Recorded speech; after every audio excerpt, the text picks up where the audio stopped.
DreAllDay.com. Hello and welcome to Freedom Fest TV. I'm Gina Carr, the producer of Freedom Fest TV, and I'm delighted that you could join us today. We have an exciting show planned for you, and I just can't wait to learn from this guest. Before we get there, let me just tell you that Freedom Fest is going to start in just a few days. It's going to be starting on July 13th for this year, for 2016. And we have an incredible program planned for you. You can find out all about it at freedomfest.com. Speakers, events, panels. We just added a new panel yesterday in light of the Brexit, the Britain exiting from the EU. And so we're going to have some experts that will be talking about just what that will mean for your investments, for the global economy. It's going to be fantastic. And that's part of the wonderful world of Freedom Fest, is that we can respond quickly to things as they happen. Last year, Donald Trump had just announced that he was going to run for president. So just a week or two later, we had Freedom Fest and we got here. So you know what's going to happen, but respond to these urgencies and things that are going on so that we can keep you informed. That at freedomfest.com. If you enter the code FFTV, all caps, you get $100 off your registration. So that's a really good thing. To get us started today, we are going to be hosted by the MC of Freedom Fest for 2016, and that is the wonderful Terry Brock, who is a Hall of Fame speaker from the National Speakers Association. He speaks all around the world about marketing and technology. He's the former chief enterprise blogger of Skype and the former editor-in-chief of AT&T's Big Blog. He's just an all-around whiz kid, techno marvel. Terry, why don't you take it away? Well, thank you very much, Gina. It is great to be here, and welcome to all of you joining us, either live or recording. We're glad that you can be here with us. And today, I am so excited to have our guest on today. He's on the screen right there, and his name is Dre Baldwin. Dre, thanks for being with us today. Thank you for having me, Terry and Gina. I'm excited to be here. It's going to be great. Matter of fact, everyone here, look, I got his intro here. This guy has done so much. He is a professional speaker and a former professional basketball player. And so I got a real affinity for this guy already as a professional speaker, like I am as well. And since his first contract in September 2005, he has signed and played 5 different teams worldwide, professional basketball. It's amazing. And he's been to countries like, get a load of this: Lithuania, Mexico, Germany, England, Croatia, Montenegro, and these were like in the former Yugoslavia. He plays chess, did that a lot when he was a kid, and speaks on mental toughness, confidence, and discipline. He's from Philadelphia and now a fellow Floridian with me. I'm here in Orlando, he's down in the Miami area, and he is a person who is an entrepreneur, a best-selling author, a fellow professional speaker, again, like me. He's scheduled to speak here in Freedom Fest in just a few days. Going to be talking about social media, so we're going to have him share some of that. He graduated from the Pennsylvania State University, Penn State in Altoona, with a bachelor's degree in business management and marketing. So once again, Dre, you and I have a lot in common on these things. But get this, listen to these stats. This is important. On YouTube, he has 100,000 subscribers and going up every day. He's got 3 books on mental game, and you go over to DreAllDay.com. That's D-R-E, Allday, A-L-L-D-A-Y. DreAllDay.com is his address, all as one word. And you can see that. As a speaker, he's done 3 TED Talks on topics that are ranging on confidence. I was watching some of them and preparing for this. Really good stuff. I encourage you to write that down and go over and take a peek at it. And his style is dynamic, enthusiastic, and backed up with solid results. He is one incredible guy. Dre, how do you do it all? That's amazing. Well, first of all, thank you. That's a hell of an introduction. I didn't even know all that stuff about myself. I don't know who you got there from, but it was actually very good. How do I do it all? Every single day is just a discipline. Every day I get up and go to work, but to me, as you probably heard people say before, it doesn't really feel like work. I'm doing what I enjoy doing in a way that I enjoy doing it, and I get the benefit of knowing that I'm helping other people at the same time helping myself. Yeah, I like that. As we look at what you're doing, you've got a great body of work. And again, those of you that are watching this, I encourage you to get over there and take a peek at it. You will be better off because you did it and you invested a few moments. Get in there and watch through the videos. They're really good. But Dre, one of the things you talk about is confidence, which I think a lot of people really want to get more of. They know they need to get it. But I'm going to ask you how you define confidence and then what we need to do, in your opinion, to attract that. Well, the way I define confidence is simply in belief, as belief. Confidence is a belief in yourself, belief in someone else, belief in something to be true, something that is accepted as real. And in order to raise a person's confidence, number one thing we had to do is break down all the misconceptions that people have about confidence. And actually, my most recent TED Talk was in Las Vegas at the University of Nevada, Las Vegas, on the topic of too much confidence being an issue that slows a lot of people down from reaching their highest level of confidence. The video is actually not even out yet. But one of the main things is that a lot of people, they know they want to have more confidence, but the thing that stops them from getting there is saying, well, I don't want to have too much confidence. I don't want to be overconfident. I don't want to be arrogant. I don't want people to think that I'm cocky or that I think I'm better than everybody else. So that's what stops them from getting it. It is what they think is true that's not actually true. It's similar to, I was talking to a group of 7th graders, 7th and 8th graders, maybe about 2-3 months ago. And we were asking them about what do they want to be professionally, what they want to do for a living. And one of the kids spoke up and said, well, I want to start a business and I want to make, a certain amount of money, but I don't want to make too much money. I want to make good money, but I don't want to make too much money. And we asked him, why do you not want to make too much money? He said, well, man, because if you make too much money, mine's just a 12-year-old. If you make too much money, then people are going to try to come after you. People are going to want to sue you. People are not going to like you. People are going to think that you're too far ahead of them if you make too much money. So I just want to make a good amount, but not too much. And all the other kids started to agree with him. And I'm thinking to myself, where are they even getting this from? They can't learn this themselves by their experiences with money, because most of them don't have a job. It's been taught to them. It's been taught to them over and over again by people that they know, love, and trust. But as 12-year-olds, they haven't learned how to separate the message from the messenger. But as 20-year-olds and 30-year-olds and 60-year-olds, we need to know better. But unfortunately, a lot of us think the same way that those 12-year-olds do when it comes to confidence. Yeah, I think you're right. And I think that we see that pervasive in many societies and unfortunately in the United States. One of the things that we talk about at Freedom Fest, it's a place of gathering of people with free minds and thinking about voluntary cooperation, working with each other, and the idea of making too much money. I don't understand those terms. Too much money just does not go together. Because the thing is, I think Jim Rohn said it really well years ago. He said you should try to become a millionaire if you're not. Not so much that you get $1 million, but because of the skills you acquire when you're working toward that. Now, when you get the $1 million, if you say, hey, I don't want all this money, fine. There's wonderful charities out there you can give that to and work with them. Where do you think that thinking comes from, that it's too much? It's kind of a squishy thing. They never tell us it's this number of dollars. Where do you think that thinking comes from that the children are hearing about and that many adults believe? Well, it gets taught to them. It gets taught to them as youths. And I think I've heard, I don't remember what the number is, but I think by age 7, I think I heard someone give an example. So the preacher said this. He said, you give me any child from the time that they're born up to age 7, and I will put ideas in their brain that will be so hardwired into them that no amount of teaching, no amount of evidence or proof is going to change how they think about these things for the rest of their lives. So in those beginning years, the things that are taught to them are the things that stick with them for the rest of their lives. And unfortunately, a lot of young children grow up to be young adults and adults, and they never actually seek anything that could possibly challenge their beliefs. Because if you believe something to be true, why would you seek something that might be going against it? Because you already know it's true. So you never even seek the information. Me personally, I was lucky enough to, by my parents, I was taught some things that I ended up finding out were not correct. And maybe we'll get to that in a moment. But one thing that my parents did teach me, my mother's an educator. She had my sister and I reading books from a very, very, very young age. Always reading. So I had a love for reading, writing, and that led me to, I'm the type of person who will walk into a bookstore back when bookstores was the only place to get a book. And I would just wander through the shelves and just look at the spines and find a book that looked interesting, and I would buy it and I would read it. And that's how I started to find out about things as far as the money goes. I stumbled into a book called Rich Dad, Poor Dad when I was a sophomore in college. And that changed my whole thinking about things. And it opened my mind to say, you know what are some other things that I thought was true that's not actually true? Yeah, that makes sense. So you read a lot. And what are some of the greatest books you've read that have helped you? Wow, greatest books. My favorite of all time is The 48 Laws of Power by Robert Greene. Fabulous book. Yes. Have you read his other books, by the way? Yeah, I read everything he puts out the day that it comes. Same here.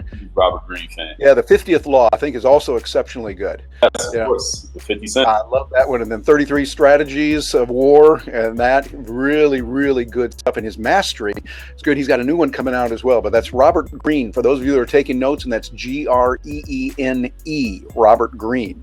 So we got the 48 Laws of Power from him. What other books?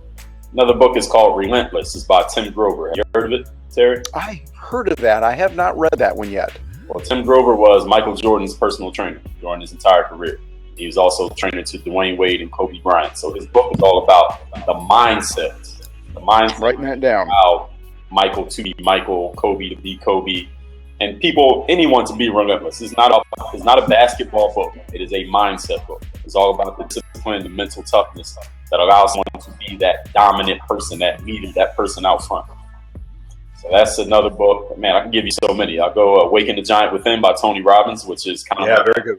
A Bible of personal development because it covers every single area. The Law of Success by Napoleon Hill. Everyone knows Napoleon for Think and Grow Rich, but they don't know about the Law of Success, which actually came out before Think and Grow Rich. And it's a similar type of book, but I recommend people to read both. And the Law of Success is actually my favorite because he lays everything out.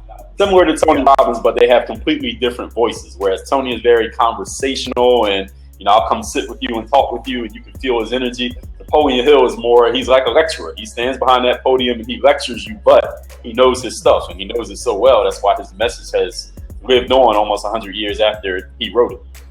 Yeah, absolutely. I like that. The Laws of Success, because it's a little bit larger book than Think and Grow Rich. Got a lot more in there and really good. And I think particularly you'll get a lot of insight into Napoleon Hill. And by the way, speaking of that, right after he wrote Think and Grow Rich, the next year he wrote Outwitting the Devil. Have you read that one? I have. I read it. What do you think of that? That book was a wow book. I mean, it was so many times just in the first 2 hours of reading the book, I just had to put the book down and say, how did he see these things in 1938 that are still happening today? Some of the things that he said, I could go on Twitter. It applies directly to social media, and there was no social media back then. They didn't even have, I don't even know if they had TVs or phones back then. But the things that he was saying was so clairvoyant into the way that we still live now as human beings. And what that told me was that the issues is not social media, is not technology, is not money, is the way that people think. Because the same things he pointed out then are the same problems that people have now. Yep, absolutely. Well, you're practicing what you preach. And as I looked at your material, I just love it. I'm resonating with so much of that. And it's not surprising that you have read so many good books there. And those of you that are watching this, read between the lines. Listen between the lines on this. Reading books. Really important. You look at people that are doing well, they tend to read a lot. I like the way that Brian Tracy talks about it. He says you look at people that are poor and they often will have large screen TVs. Look at people that are rich, they have large libraries. Like yours. And so you want to make sure you get more and more books around you. One of the things I'm doing lately is I really love, matter of fact, we're here in my study. I've got most of my books now on this. This is my iPad. I like the Kindle books, a Kindle on my iPad, and I find that way I can carry literally hundreds of books with me most anywhere I go. It's not a question. Are you more of an ebook or paper book reader? I'm an ebook. Everything's on my phone. The phone and iPad, same as you. So all my books are right here. Damn, you and I must be brothers. I'm serious. I think we are. Well, as we look at the kind of things that are happening in growth, you also speak about social media. Now, we know you're going to speak about social media at Freedom Fest, which is coming up, and you're going to give us a lot of information. We could probably go for 13, 14 hours or longer on social media and all that. But if we look at, say, the big picture of what's happening right now, it's changing rapidly. I speak about social media. Gina Carr, the co-author of mine, a book we wrote on social media, and we see a lot happening. What do you see happening right now, or some of the current trends that look like they're growing and getting stronger all the time in social media today?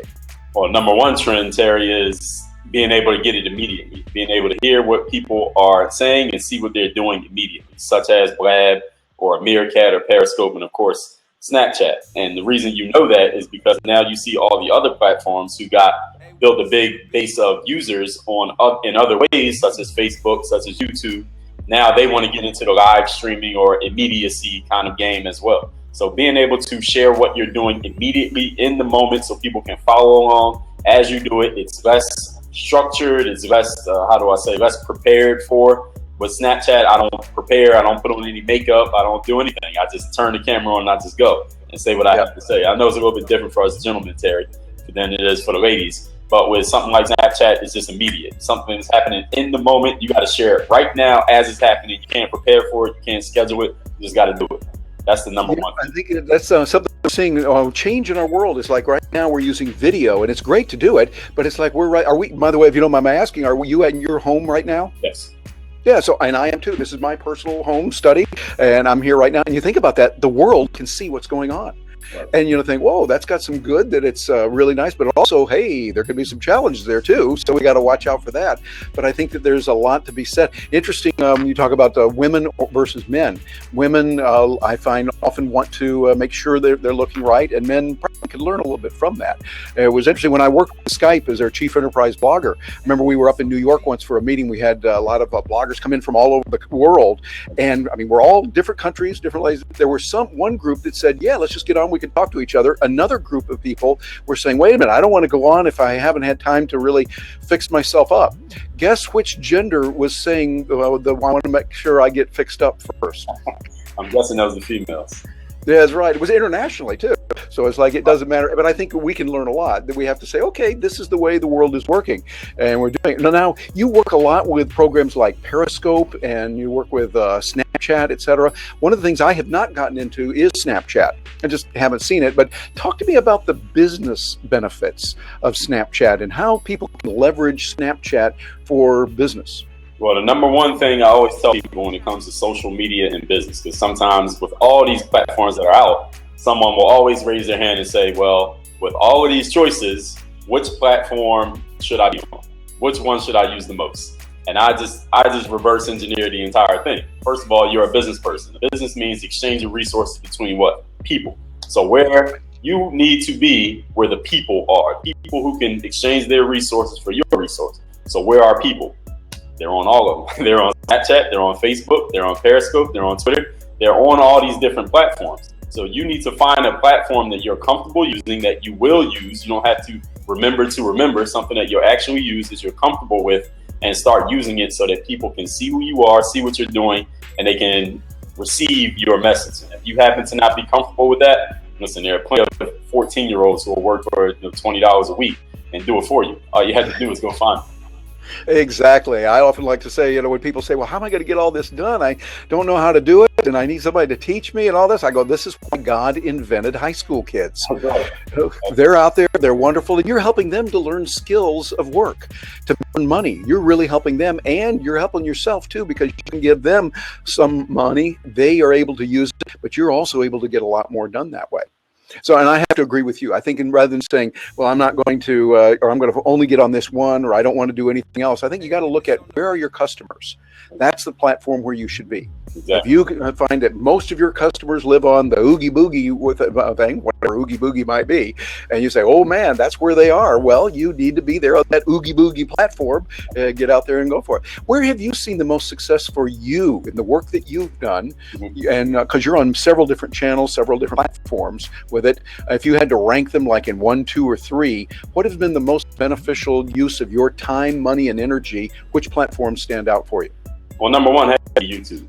I started on YouTube in 2006, back when I went to a professional basketball exposure camp. And for those who don't know what that is basically like a job fair, but for athletes. And instead of wearing a suit and handing out a resume, you actually put on your basketball equipment and you play your sport in front of the decision makers who can sign you to a contract. I played well at that event. It was actually in Orlando. It was at Lake Brantley High School. You familiar with Lake Brantley? And I had the film on a VHS tape. I don't know if everyone here remembers VHS tapes, but I had it on a VHS. Lincoln used some of those, didn't he? Yeah.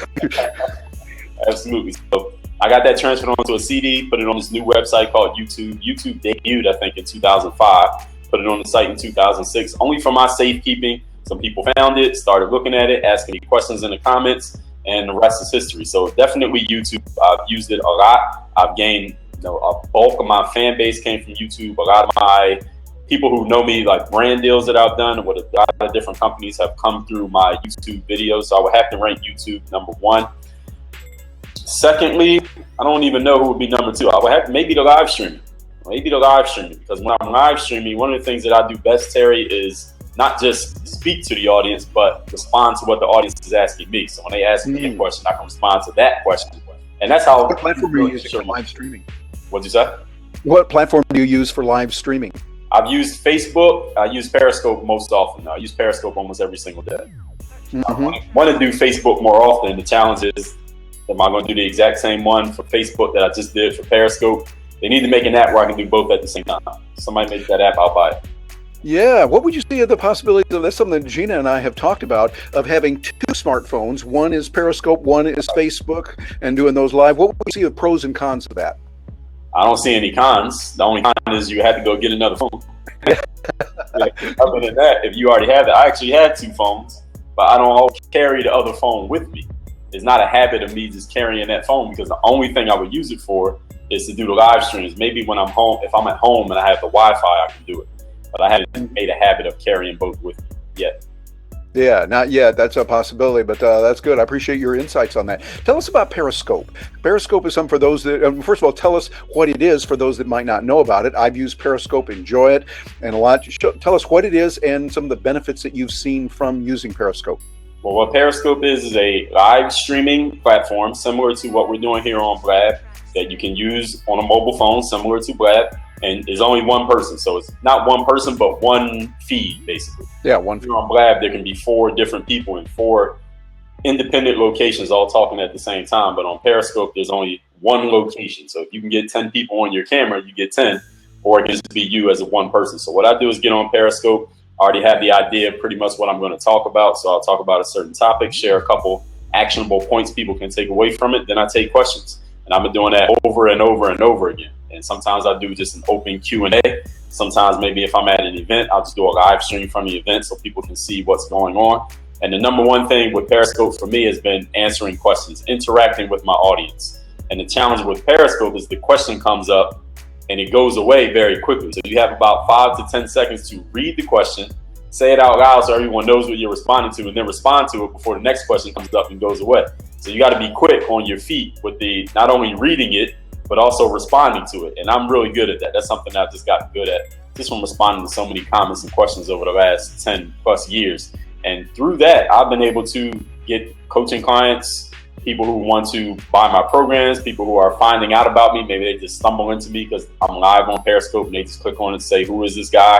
They like what I'm talking about. So maybe they come to my website, get my first book for free. So people have found me through Periscope. Every platform I've met people, or people have met me who otherwise would never have known about me. So I like being in as many places as possible.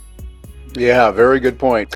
You're watching Freedom Fest TV, and we're getting a chance to talk with the amazing Dre Baldwin, who is a genius in social media and life and how to get ahead. And this is one of those interviews where, gee, I wish it could go for like a few days rather than just a short time, but it's given us a lot of good information. And you mentioned my Periscope and talking about one of the things I did was last year at Freedom Fest.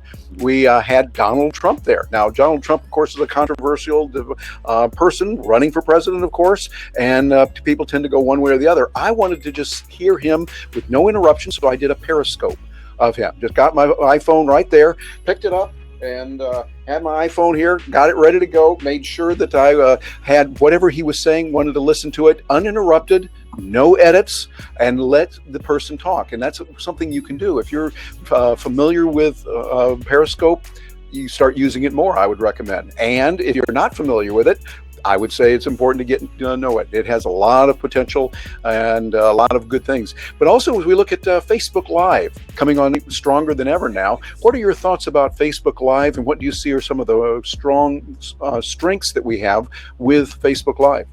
Well, number one strength of Facebook over even something like a YouTube or a Periscope or even a Blab is that to sign up for Facebook, for the most part, people have to use their actual identity, who they really are.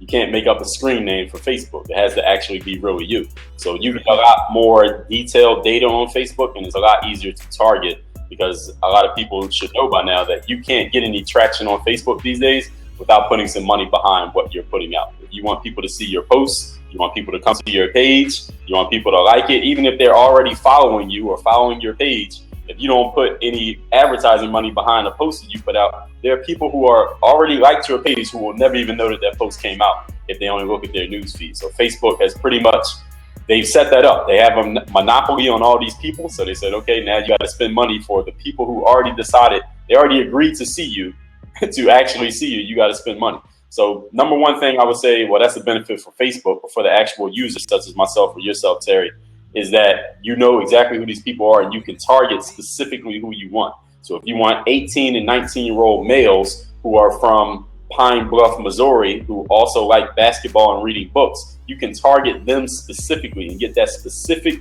groups. You can get very detailed as to who you're targeting your messages to through Facebook. I think that's the number one benefit. Yeah, I'd have to agree with you. I think that's one of the key benefits of using social media, using Facebook, is the targeting. I think it was a famous quote that's been attributed to Woolworth and also to, I think, J.C. Penney, but someone saying, I spend all this money on advertising and half of it is wasted. I just don't know which half is wasted, because they're just blasting it out all over. It's the old pray and spray method. You pray that something might work and you just spray and try to blast everyone. That's the word they use. Blast it out there. And when I'm talking to audiences, I'll say, how many of you like to be blasted upon?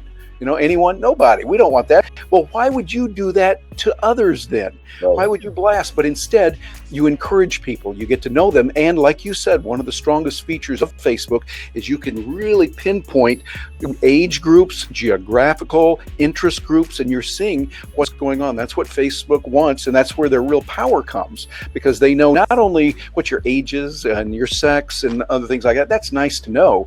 But even better is your psychographics.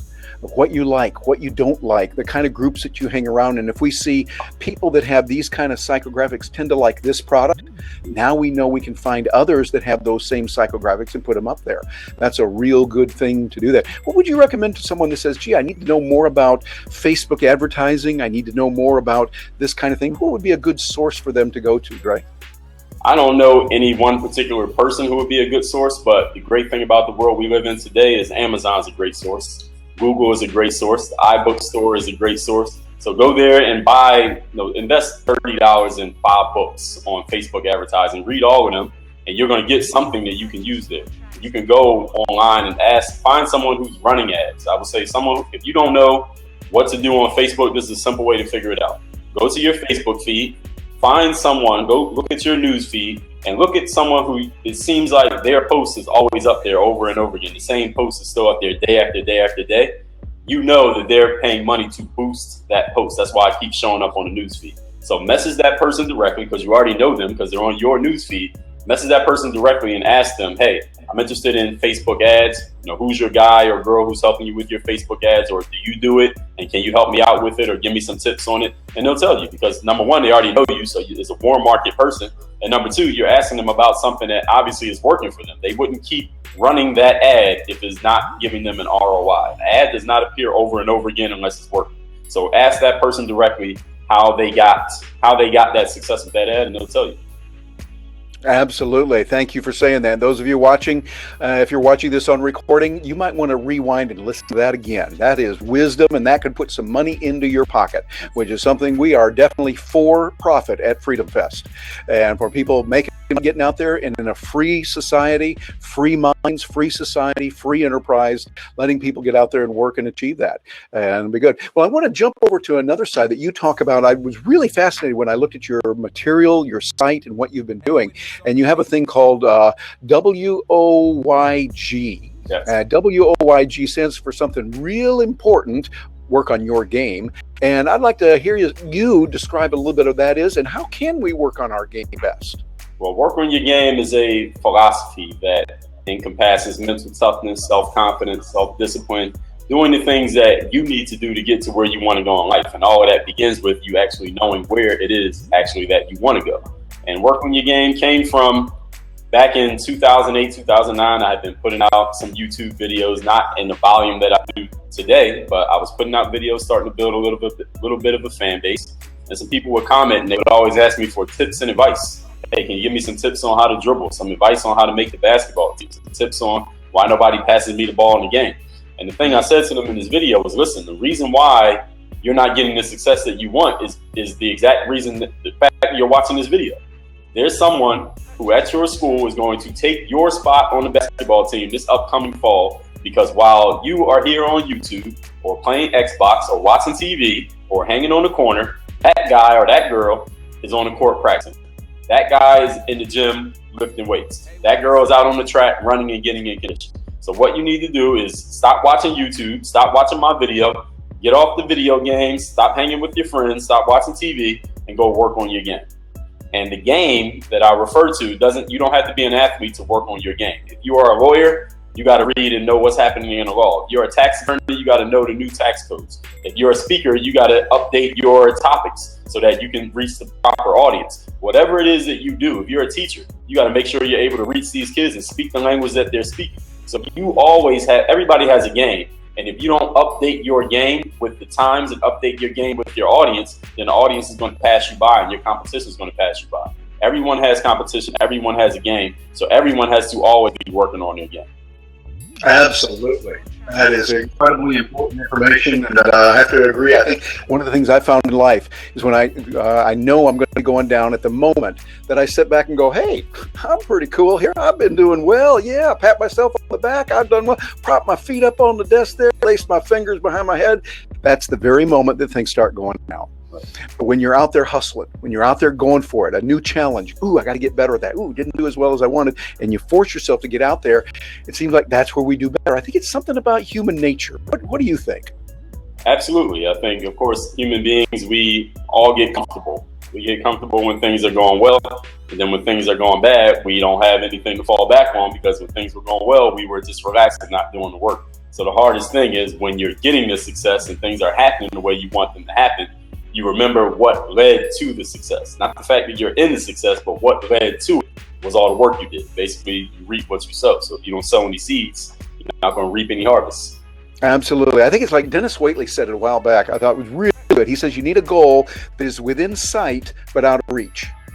Something you say, hey, you're going to do it. I'm going to stretch for it. Like I often will tell people, you can have all kinds of goals. And I really enjoyed playing basketball myself. I remember as a kid, I'd go out and shoot hoops and everything, but I'm not designed for basketball. I'm a 5'7" guy, so I'm not out there doing a lot, not with it. And I realize, I see people. I remember once I interviewed Magic Johnson.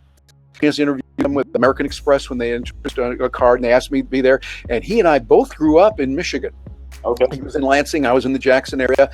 And I looked at him and I said, I remember growing up, there are guys like you. I saw him doing basketball. That's why I decided to get into computers instead. Because do that, but you find what you can do.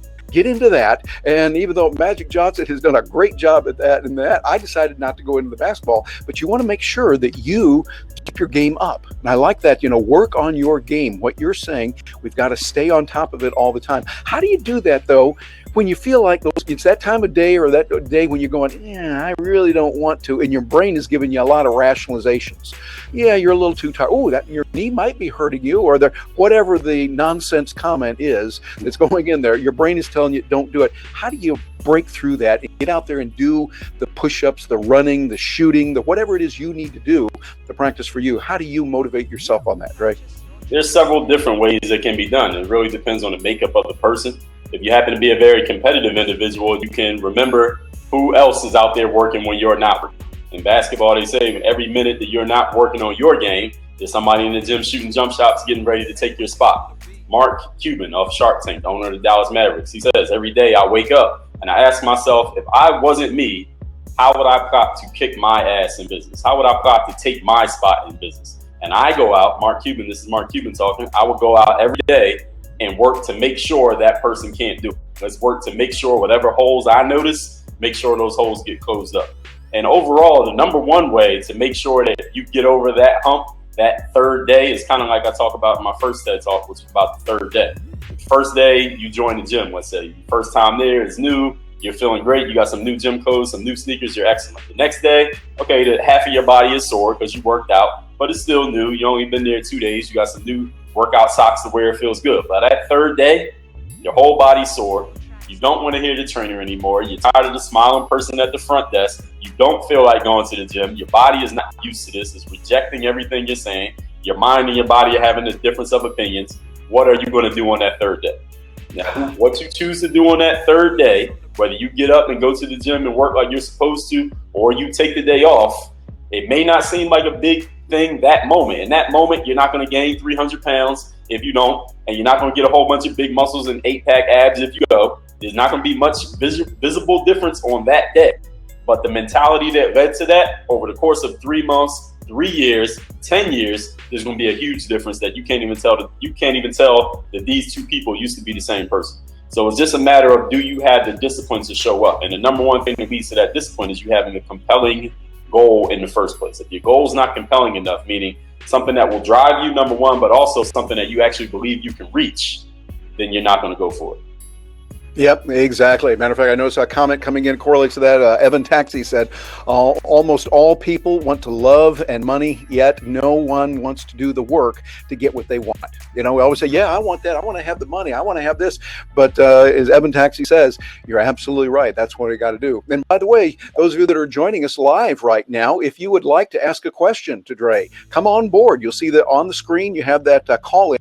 You click on that, and then we can click to accept you and bring you in. It's one of the nice features that we have with Blab here, so you can directly come on the screen if you want to, whether your hair is combed or not. I don't care. Dre, is all right with you if we bring them on even if their hair is not combed? Absolutely. I love questions. It's my favorite thing. Yeah, absolutely. So if you got some questions, bring those on. Well, let me ask you this. Usually when you look at someone who has done very well and successful, like yourself, Dre, there's been people that are there that have influenced you. Maybe those that are alive, or we know a lot of times we can get influence from people who are almost our friends because we've read about them, and they could be living or dead. So who are some of the role models and the people that have helped you become who you are? Well, number one, I would have to use my parents as an example for my discipline, the mental toughness, because my parents, I grew up in a middle class or maybe even lower middle class, I don't really know, family where we never had more than we needed, but we always had enough. My parents always made sure we have enough. My parents they got up and went to work every single day, rain, sleet, hail, snow. I live in Miami now, but I grew up in Philadelphia where we get all 4 seasons. I've seen my parents get up 4 or 5 o'clock in the morning before the sun came up every single day and go to work, even if they had to take public transportation all the time. And they never sat my sister and I down and said, hey, do you understand what we're doing here? Do you understand why we go to work every day? Do you understand where this food that's in the refrigerator is coming from? They never had that conversation with us. But once I became an adult, I didn't have to have that conversation with them to know it, because once I became an adult, the only thing I did is what I saw every single day when I was growing up. And they say with children, they may forget a lot of the things that you say, but they will always do what you do. So the number one role model I would have to say would be my parents, just their example. But other than that, I'll say the funny thing is, even though I'm an athlete, I don't look to a lot of athletes as, let's say mentors or people that I take leads from. Because the thing about being an athlete, and I'll even admit this about myself, my dad is 5 feet 9 inches tall. My mom is 5'7". I didn't do any work to become 6'4". It's just something that came to me. I didn't work hard to get this. If I had been 5'9" or 5'10", who knows if I would be even on this Blab right now talking about what I'm talking about. So I look to people mainly in the hip hop industry because they had to come from zero. They didn't hit the genetic lottery like a LeBron James or a Michael Jordan or a Tracy McGrady or a Kobe Bryant. And yes, those people work hard. Yes, Michael Jordan is disciplined, confident, showing up every day. Michael Jordan had it all. But if Michael Jordan was the same height as his brother, who was like under 6 feet tall, I think the story is, who knows? Michael Jordan might not be Michael Jordan. So I look to people like Sean Combs, also known as Puff Daddy, 50 Cent, Jay-Z, Russell Simmons, those people, because they had to come from absolute zero and they had to build something out of actually nothing. Whereas a basketball player, at least you got something to work with. I had a 6'4" frame to work with. I had to develop some skills, but I had a frame to work with. If I had been 5'4", all that work might not have gotten me to the same place. Yeah, you might have stayed in chess a lot longer, and done more with that, whatever. It's like you find the thing that you can do.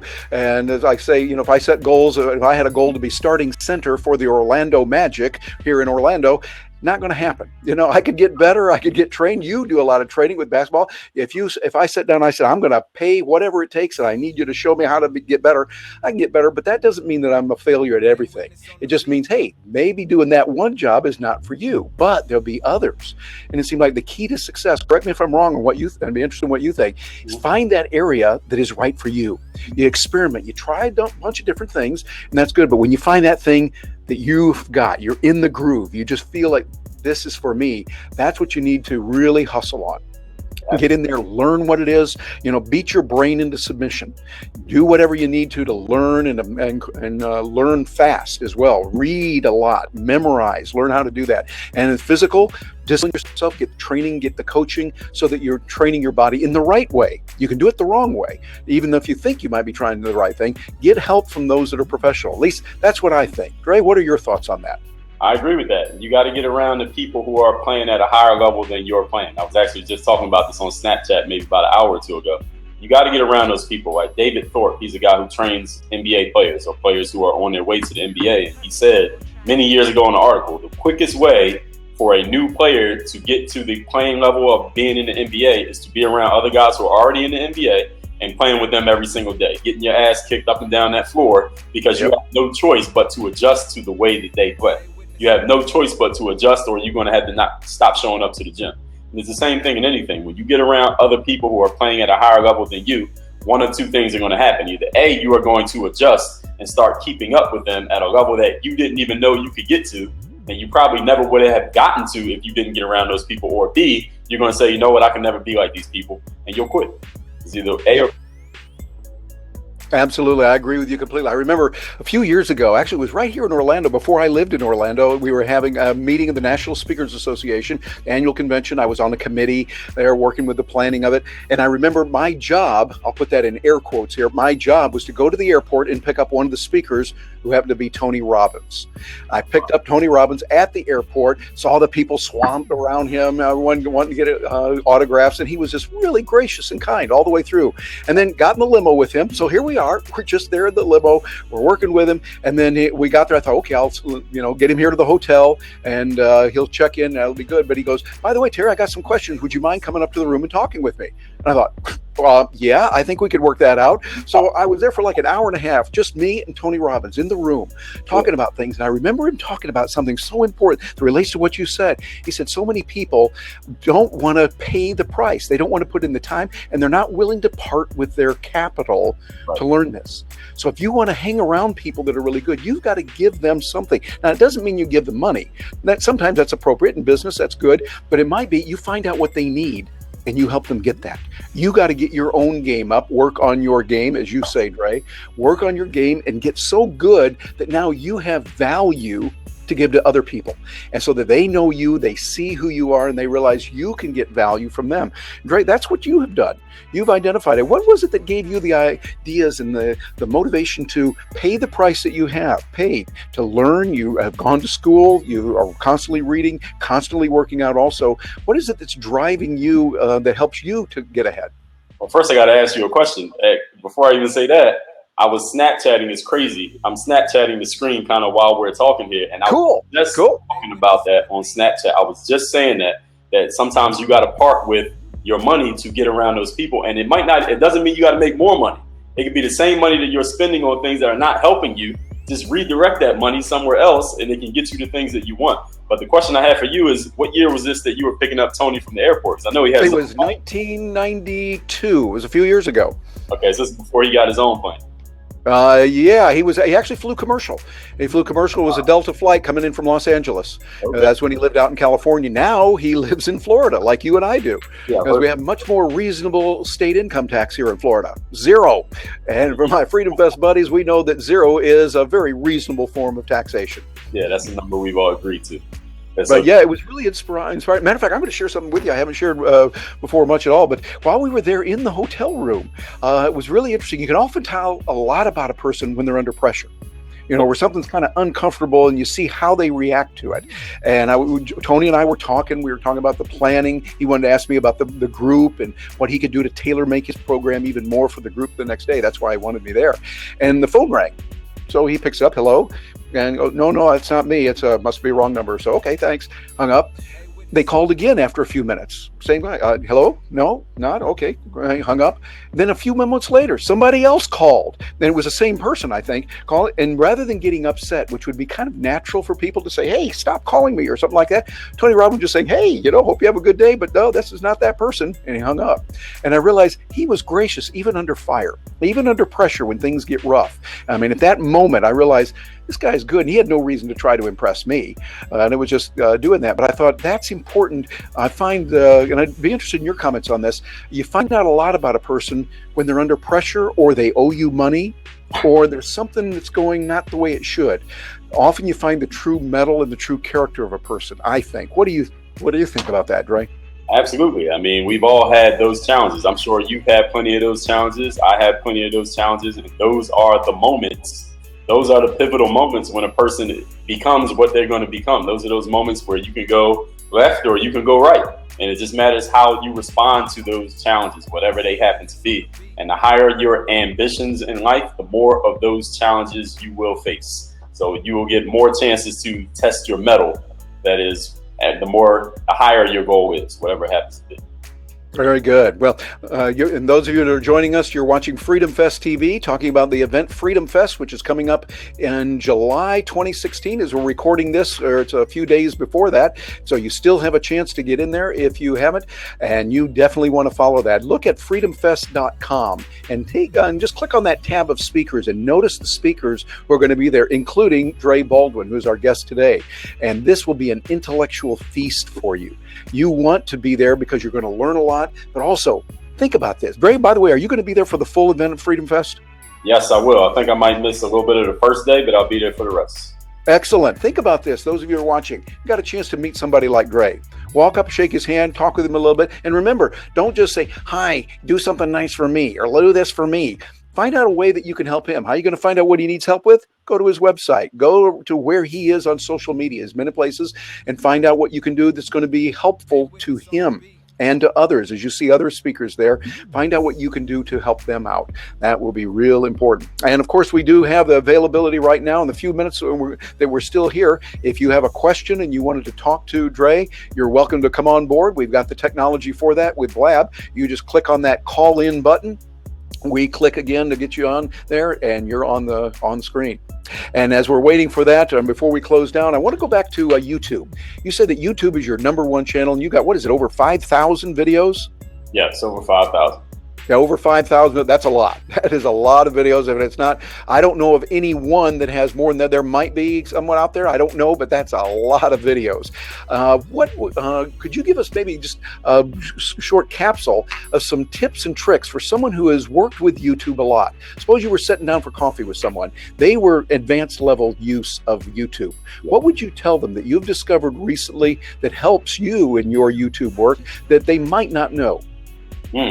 Someone who's already advanced at YouTube that could help them. Yeah, they've been using it for a few years. They know a lot. What would you find is something that's helped you the most, or something that you've seen relatively new that you discovered? Or maybe it's an old trait, that the old Vince Lombardi thing of, going back to the basics. Always go back to the basics. What would you give to that person sitting there at coffee with you about YouTube, who already knows quite a bit about it? Well, that's a challenging question, because I would need to know a little bit about what they're doing, what they have going on, and what their areas of improvement or what they want to get moving forward from YouTube would be. But one thing that I would say is talk about events that have recently happened. I did a review of every game of the NBA Finals, me personally, on YouTube, and people really love that. After every game, I just recorded a video, put it up the next day. People were looking forward to it. People were really engaging with it because they got to talk about this one event that everybody was watching, everybody was talking about. So they heard my opinion and they got to share their own opinions in the comments. So that's one thing I would say. And also just keep an eye out on what YouTube is doing to keep up with the way things are going, because I know YouTube is looking to get into the live streaming game very soon. They actually have a live streaming option right now, but there's a lot of back end stuff, coding stuff that I don't even understand, which is why I never do live streaming on YouTube. But they are looking to get into the simple, basic live streaming, similar to the way Periscope or Blab is. So I say just stay abreast of what's going on, and then figure out what exactly are your challenges right now. And then they can come back to me, tell me their challenges, and we can talk about that. Yeah, very good. Well, we're talking about live streaming. We're talking about getting out and reaching people. One of the things that I was really excited about when it came out initially, and I've used it quite a bit, I'm sure you have, is Google Hangouts. What are your thoughts on Google Hangouts, and what would you advise for people that either haven't used it or have used it a little bit? Google Hangouts I like because it's basically a live streaming platform. If you want to do webinars, Google Hangouts is somewhere that a lot of people use for webinars, at least a live webinar where they're actually interacting with the audience as opposed to a recorded webinar. And Google Hangouts is also cool for just having a video call with somebody. I know a lot of people like to use Skype, or even you can use Blab now, but Google Hangouts is another option for that. Overall, I'm not a huge fan of Google+. I'm not a huge Google Plus fan. I feel like it kind of muddied up the whole YouTube, Gmail, Google system, but they integrated it so much into everything that they couldn't go back once they realized that the product was unideal. I think they were trying to compete with Facebook, and I don't know if it was still MySpace back then when they did that, and Twitter, but it just didn't work, at least not for me. I know there's some people who love Google Plus. I'm not one of those people, but Google Hangouts, to answer your question, is a good thing for live streaming, such as like a live webinar. Yeah, are you familiar with the Webinar Jam Studio option that tacks onto Google Plus Hangouts? I'm not. Oh, it's a little tool that I've used. Gina and I have worked with it and have had good success with it. It seems to clean up some of the things and add the other elements that we would really like to see in Google Hangouts. It's right there. It's Webinar Jam Studio. And I found it to be a nice little add-on in there. What I'm looking for is something that can do the kind of things we can do with Webinar Jam Studio, like, for instance, capturing email addresses, doing polling both before and during the event, being able to bring people on the screen like we do here with Blab. It does that very well. And of course, it then goes out live on YouTube. So you've got it on YouTube as you're giving it on Google Hangouts because, well, they're all the same. It has not done as much. I don't think Google has put as much into it as they could have because they definitely have the resources. But I would like to see something like that. And I think the ideal right now, matter of fact, those of you watching this and listening to it, I think there's going to be some money made, serious money. If someone can come up with a way to clamp on top of Facebook Live, and they can have something that collects email addresses, that gives you the ability to do polling, gives you the ability to bring in people as guests, lets you bring more than one person on the screen. 4 people at a time is fine. Something like that coming on the screen, I think that could be a real moneymaker. At least that's what I'm thinking. Somebody will probably take that run out, and if you make millions with it, then the next time we get together, the first round of drinks is on you. If we do that. But Dre, what do you think about that idea? Yeah, definitely. I think Facebook is probably working on that right now, YouTube as well. I think they need to figure out a way that they can get in on the action at the same time. I think that's the only thing stopping them from just making it available. I think they can make that available right now because we already have our email clients. They can easily make those integratable. I don't think that would take them more than an hour of work for one of their top of the line coders. So I think it's just a matter of them figuring out how they can get themselves in on the action at the same time is the key. Yep, absolutely. Well, Dre, you are a wealth of information, just a wonderful guy, and I'm looking forward to meeting you physically when we get out to Las Vegas. Let's make sure we make that connection there. That will be real good. But before we conclude, we want to see if Gina Carr has any closing announcements. Our producer here on Freedom Fest TV. She's a person that's the engineer in the background and a literal engineer, as I like to describe her. She is an engineer from Georgia Tech, #1 school in the world in industrial management. That's her degree. She did very well there. And matter of fact, from Atlanta, I went to Georgia State, got my MBA there at Georgia State in Atlanta. And but even though Gina's from Atlanta, not everybody can get into Georgia State. She did not go to Georgia State. She had to settle for another little school farther up north. It was not even really a public school, a little private school called was it Harvard? Yeah, she had to get her MBA from Harvard. So not everybody can get into Georgia State, but that's okay. I'm still glad to have her, and she's my partner in business and in life. But Gina, having said that, any comments from you, because you know a thing or two about social media? Oh boy, well, I've just really enjoyed this conversation. It's been fantastic. Some great tips. You guys are definitely very like-minded and have a lot of similar interests and such. And yeah, hearing all the book talk is getting me really going there. You can see I like a few books in the background too. I don't read as much as you, Terry, but I know you love those books, and Dre, you've got them down too. So it's fantastic. And I cannot wait to meet you in person, in real life at Freedom Fest. And that's one of the things I like so much about Freedom Fest is that even professional athletes, even the speakers, elected officials, will have Senator Rand Paul there, Senator Ben Sasse, Judge Andrew Napolitano, all kinds of people that you normally would not be rubbing elbows with in real life that will be there just walking around at Freedom Fest, and they'll be on the stage speaking, but they'll also be there signing books and having their pictures taken, and you really do get to mix and mingle with a lot of people that are just incredible thought leaders in many areas, not just politics or economics, which is what Freedom Fest is sort of most known for. But here, Dre is talking about leadership and discipline. We have people who talk about health and eating right and the ethics of veganism and police reform and legalizing drugs. And I mean, it's just, as Terry calls it, an intellectual buffet. So it's going to be absolutely incredible. I just wish I could clone myself for it so that I could go to all the events and all the films, and that would be fantastic. Terry, you've been going for many years. What is it you love so much about Freedom Fest? Well, I think it's the combination. The intellectual feast that is there is wonderful. It's like really going to a university. Don't go to Freedom Fest expecting to sleep a lot. I mean, that's not where you want to go to sleep. There's a time to do that. This is not that time. This is where you want to go and just suck in all the information you can in your brain. Let your brain be like an information vacuum cleaner. You can just suck it in there. The way to do it. And also the people you're going to meet. Because there's some incredible people, not just those on the stage. Yeah, they're great. But just looking around, you'll see people that are casually dressed, and little did you know that person is a self-made multi-millionaire. This person over here is an exquisite expert in their field, but you got to go up and get a chance to talk to them. So those of you that are going to be at Freedom Fest, you've already registered, you're going to be there, make it a point to stretch yourself. I'm giving you a challenge. I want you to stretch yourself, stretch your brain, stretch your ability, your networking skills. Get out there and strengthen that hustle muscle that you got. You got to get out there and hustle, be in there with people, rest when you need to. Yeah, that's very important. Get the food you need, the drinks, all that. Make sure you're doing it right, but be there and really push yourself for it. I think you'll be better off for it. Well, terrific. And it'll be Dre's first time there, so he'll be a he's a Freedom Fest virgin right now, but he'll be well acclimated and taken good care of. If you haven't already registered, there's still time. There's still a few seats left. You can go to freedomfest.com, and if you use the code FFTV for Freedom Fest TV, all caps, you get $100 off registration. And there's a lot of special events, and many of those are selling out. Today is actually the last day to get the discount on the hotel, the block of hotel rooms. The discount's expiring, and if you want a roommate, we can hook you up with a roommate after you've registered. You have access to a list we have, so you can actually check that out and get a roommate. So you can save a little money there if you need to. And there's student rates. So we just hope that you'll come, join us, meet Dre in person, meet Terry in person. He's going to be the MC running the show from the front stage, and just look forward to seeing everyone there. Excellent. Gina, thank you very much for your help for doing that wonderful engineering work and taking care of everything behind the scenes. And Dre, before we let you go, any final words, anything you want to say to the people that are watching this live, those that are going to be joining us recording? The floor is yours, sir.